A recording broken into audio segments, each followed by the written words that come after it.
Hello, this is the first episode of my new book channel. I really like reading books, so why not read books to my fans? Okay, it's the first chapter 1. Karen may lose her mind. It was an early morning at Picasso Park, and Poo Poo was doing what he does best. He was running into something head first. Thump, brum, thump, brum. "One more time, Karen the Dachshund," said to Poo Poo. "One more time should do it." Poo Poo, the poodle, lowered his head a third time and took aim at Karen's favorite garbage can. He built speed quickly over a few strides and struck the metal can right in the center. Thump, brum, crash! The garbage can fell onto its side, spilling its contents on the ground. Quickly, Stick Dog, Stripes, and Mutt joined Karen to examine everything that had poured out. After rubbing his head against the cool, dew-covered grass, Poo Poo joined them too. "Thanks, Poo Poo," Karen said as she sifted through the crash. "Nobody can hit things with their head like you." "Well, I certainly love doing it," Poo Poo said proudly, and bowed in acknowledgement. "I've always wondered why you love hitting things with your head so much," Mutt said. He stepped carefully through the contents of the now toppled garbage can. "It must be terribly painful." "Oh, it is," replied Poo Poo. "It hurts like the dickens. I've run into trees, cars, and all kinds of other things on purpose, sometimes over and over again.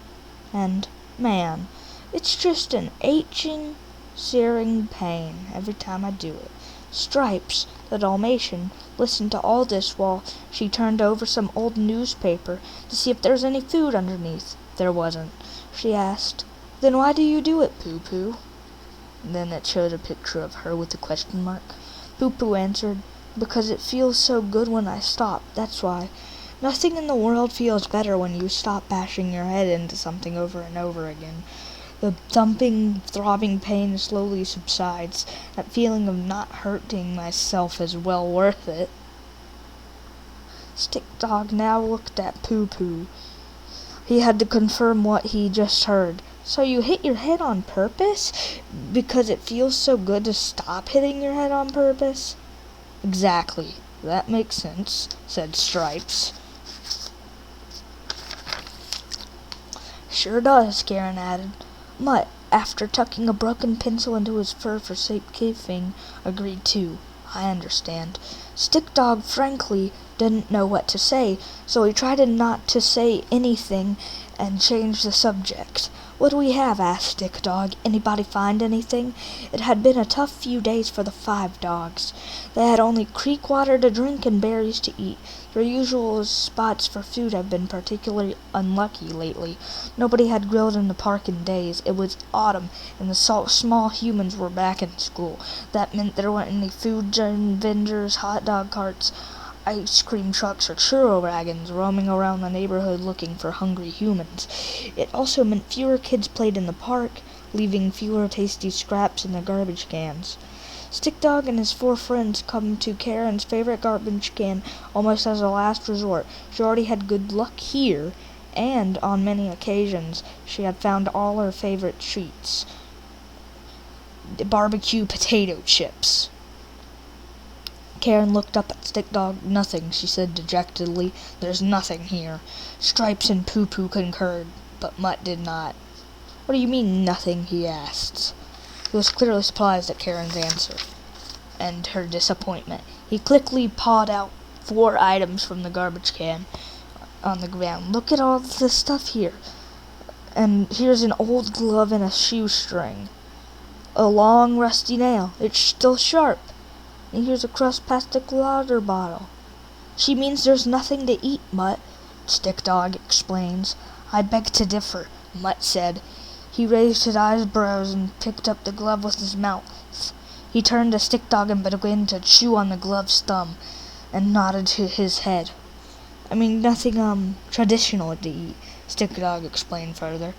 At this, Mutt dropped the glove and picked up the water bottle. Again he began to chew and nod. Stick Dog smiled. Food, Mutt. Food. We're looking for food, not just stuff we can chew on. Stripes, Karen, and Poo Poo all turned to Stick Dog. Mutt tucked the plastic bottle, nail, shoestring, and old glove into his fur to save for later.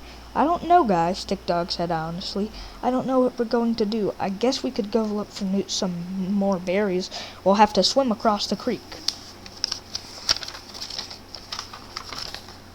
We've picked every last berry on this side. If I ate more berries, I'm going to lose it, Karen said. Lose what? Asked Mutt. Lose the berry? It's an expression, Karen sighed. It means like, lose your mind, huh? Mutt asked Mutt. He was trying his best to understand. How can you lose your mind? It's not like an old sock or a frisbee. You don't put your mind somewhere and walk away and forget you left it. Now Stripes were interested too. Yeah, Karen, if your brain is in a separate location, wouldn't it be thinking, where's my body? I should go find it. Picture of a brain saying, where's my body? I think what Karen's trying to say is, offered Stick Dog, but he was interested by Poo Poo. I've lost my mind a lot, she said in matter-of-factly. I can't remember how many times for some reason, but it's a big number when I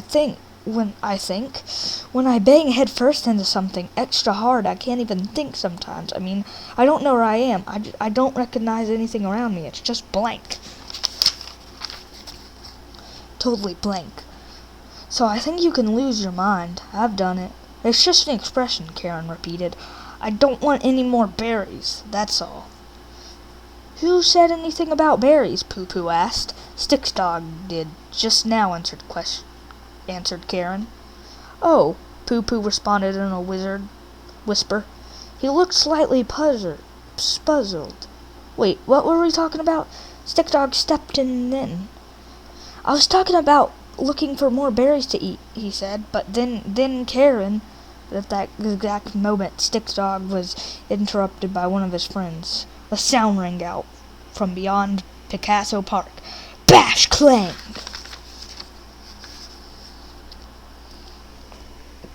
Alright, that's the end of Chapter 1. I hope you enjoyed this episode. Bye.